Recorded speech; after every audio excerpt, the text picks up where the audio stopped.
السلام علیکم، کیسے ہیں آپ سب لوگ؟ امید ہے آپ سب خیریت سے ہوں گے۔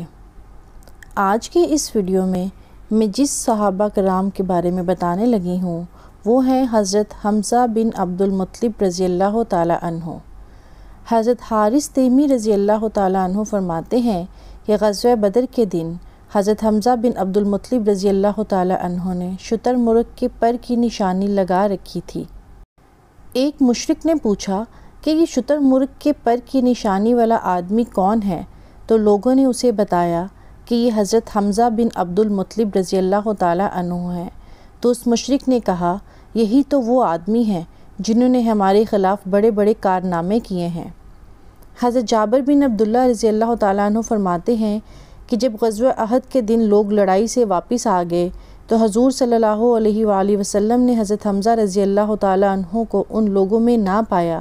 تو ایک آدمی نے کہا کہ میں نے ان کو اس درخت کے پاس دیکھا تھا، وہ یوں کہہ رہے تھے کہ میں اللہ کا شیر ہوں اور اس کے رسول صلی اللہ علیہ وآلہ وسلم کا شیر ہوں۔ حضور صلی اللہ علیہ وآلہ وسلم اس طرف تشریف لے گئے۔ جب شہادت کی حالت میں حضرت محمد صلی اللہ علیہ وآلہ وسلم نے ان کی پیشانی دیکھی تو آپ رو پڑے۔ جب آپ صلی اللہ علیہ وآلہ وسلم نے دیکھا کہ ان کے کان، ناک وغیرہ کاٹ دیے گئے ہیں تو آپ سسکیاں لے کر رونے لگے۔ آپ صلی اللہ علیہ وآلہ وسلم نے فرمایا کہ کوئی کفن ہے؟ ایک انصاری نے کھڑے ہو کر ایک کپڑا ان پر ڈال دیا۔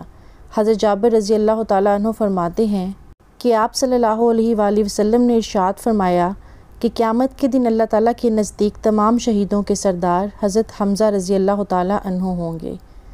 حضرت جابر بن عمرو بن امیہ زمری رحمۃ اللہ علیہ فرماتے ہیں کہ میں اور حضرت عبیداللہ بن عدی بن خیار حضرت معاویہ رضی اللہ تعالیٰ عنہ کے زمانۂ خلافت میں باہر نکلے۔ پھر آگے باقی حدیث ہے کہ ہم لوگ حضرت وحشی رضی اللہ تعالیٰ عنہ کے پاس جا بیٹھے اور ہم نے ان سے کہا، آپ رضی اللہ تعالیٰ عنہ نے حضرت حمزہ رضی اللہ تعالیٰ عنہ کیسے شہید کیا؟ تو آپ رضی اللہ تعالیٰ عنہ نے فرمایا، میں تمہیں یہ واقعہ سنا دوں گا جس طرح میں نے حضرت محمد صلی اللہ علیہ وآلہ وسلم کو سنایا تھا۔ جب دونوں لشکروں میں مدبھیڑ ہوئی تو میں حضرت حمزہ کو دیکھنے کے لیے نکلا اور میں بڑے غور سے دیکھتا رہا، یعنی تلاش کرتا رہا۔ بالآخر میں نے انہیں لشکر کے کنارے پر دیکھ لیا۔ ان کے جسم پر گرد و غبار بڑھا ہوا تھا جس کی وجہ سے وہ خاکستری رنگ کے اونٹ کی طرح نظر آ رہے تھے، اور وہ لوگوں کو اپنی تلوار سے زور سے ہلاک کر رہے تھے کہ ان کے سامنے کوئی چیز نہیں ٹھہر سکتی تھی۔ اللہ کی قسم میں ان کے لیے تیار ہو رہا تھا، میں انہیں قتل کرنا چاہتا تھا اور کسی طرف سے بڑے پتھر کے پیچھے چھپتا پھرتا رہا تھا تاکہ وہ میرے قریب آ جائیں کہ اتنے میں صبا مجھ سے آگے ہو کر ان کی طرف بڑھا۔ جب حضرت رضی اللہ تعالیٰ عنہ نے اس کو دیکھا تو اس سے کہا کہ وہ عورتوں کا ختنہ کرنے والی عورت کے بیٹے، اور یہ کہہ کر اس پر تلوار کا ایسا وار کیا کہ ایک دم سر تن سے جدا کر دیا۔ پھر میں نے اپنے نیزے کو ہلایا اور جب مجھے اطمینان ہو گیا کہ نیزہ نشانے پر جا کر لگے گا تو میں نے ان کی طرف نیزہ پھینک دیا جو ان کی ناف کے نیچے جا کر زور سے لگا کہ دونوں ٹانگوں کے درمیان میں سے پیچھے سے نکل گیا۔ وہ میری طرف اٹھنے لگے لیکن ان پر بے ہوشی طاری ہو گئی۔ پھر میں نے ان کو اور نیزے کو اسی حال پر چھوڑ دیا یہاں تک کہ ان کا انتقال ہو گیا۔ پھر میں ان کے قریب گیا اور اپنے نیزے کو نکال لیا۔ حضرت حمزہ رضی اللہ تعالیٰ عنہ کو قتل کرنے کے علاوہ مجھے اور کوئی کام نہیں تھا، اور میں نے ان کو اس لیے قتل کیا تھا تاکہ میں آزاد ہو جاؤں گا۔ میں مکہ آیا تو میں آزاد ہو گیا، پھر میں وہیں ٹھہرا رہا یہاں تک کہ جب حضرت محمد صلی اللہ علیہ وآلہ وسلم نے مکہ کو فتح کر لیا تو میں بھاگ کر طائف چلا گیا اور وہاں جا کر ٹھہر گیا۔ پھر جب طائف کا وفد مسلمان ہونے کے لیے حضور صلی اللہ علیہ وآلہ وسلم کی خدمت میں گیا تو سارے راستے مجھ پر بند ہو گئے، اور میں نے کہا کہ شام چلا جاؤں یا یمن یا کسی اور جگہ میں۔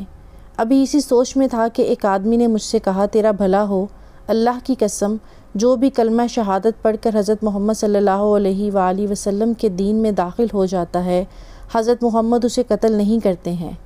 جب اس آدمی نے یہ بات مجھے بتائی تو میں طائف سے چل پڑا یہاں تک کہ میں مدینہ حضرت محمد صلی اللہ علیہ وآلہ وسلم کی خدمت میں پہنچ گیا۔ آپ صلی اللہ علیہ وآلہ وسلم کو میرے آنے کا پتہ نہ چلا، بلکہ جب میں آپ صلی اللہ علیہ وآلہ وسلم کے سرہانے کھڑا ہو کر کلمہ شہادت پڑھنے لگا تو آپ صلی اللہ علیہ وآلہ وسلم ایک دم حیران ہوئے۔ جب آپ صلی اللہ علیہ وآلہ وسلم نے مجھے دیکھا اور فرمایا کیا تم وحشی ہو؟ میں نے کہا یا رسول اللہ صلی اللہ علیہ وآلہ وسلم جی ہاں۔ آپ نے فرمایا بیٹھ جاؤ اور مجھے تفصیل سے بتاؤ کہ تم نے حمزہ رضی اللہ تعالیٰ عنہ کو کیسے قتل کیا تھا۔ چنانچہ میں نے سارا واقعہ آپ صلی اللہ علیہ وآلہ وسلم کو اسی طرح سنایا جس طرح میں نے تم دونوں سے بیان کیا ہے۔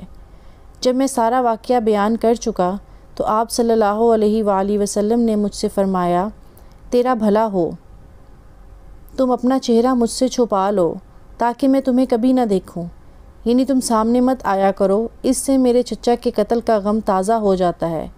چنانچہ حضرت محمد صلی اللہ علیہ وآلہ وسلم جہاں ہوا کرتے تھے میں وہاں سے اٹھ جایا کرتا تھا تاکہ آپ کی نظر مجھ پر نہ پڑے، اور آپ صلی اللہ علیہ وآلہ وسلم کی وفات تک میں ایسے ہی کرتا رہا۔ جب مسلمان جنگ یمامہ والے مسلمہ کذاب سے مقابلے کے لیے چلے تو میں بھی ان کے ساتھ گیا، اور میں نے اپنے جس نیزے سے حضرت حمزہ رضی اللہ تعالیٰ عنہ کو شہید کیا تھا اسی نیزے کو بھی ساتھ لے لیا۔ جب دونوں لشکروں میں لڑائی شروع ہوئی تو میں نے دیکھا کہ مسلمہ کذاب کھڑا ہے، اس کے ہاتھ میں تلوار ہے اور میں اس کو پہچانتا تھا۔ میں اسے مارنے کی تیاری کرنے لگا، اور دوسری طرف سے ایک انصاری صحابی بھی اسے مارنے کی تیاری کرنے لگے۔ ہم دونوں اسی کو قتل کرنا چاہتے تھے، اور میں نے اپنے نیزے کو حرکت دی، اور جب مجھے پورا اطمینان ہو گیا کہ نیزہ نشانے پر لگے گا تو وہ نیزہ میں نے اس کی طرف پھینکا جو اسے جا کر لگا، اور انصاری نے بھی اس پر حملہ کیا اور اس پر تلوار کا بھرپور وار کیا۔ تمہارا رب ہی زیادہ جانتا ہے کہ ہم دونوں میں سے کس نے اسے قتل کیا ہے۔ اگر میں نے اسے قتل کیا ہے تو پھر میں نے ایک تو وہ آدمی قتل کیا جو حضور صلی اللہ علیہ وآلہ وسلم کے بعد تمام لوگوں میں سب سے زیادہ بہترین تھے، اور ایک وہ آدمی قتل کیا ہے یعنی مسلمہ کذاب جو تمام لوگوں میں سب سے زیادہ برا ہے۔ امید ہے میری آج کی یہ ویڈیو آپ سب کو پسند آئی ہوگی۔ اب مجھے اجازت دیجیے۔ اللہ حافظ۔ جزاک اللہ۔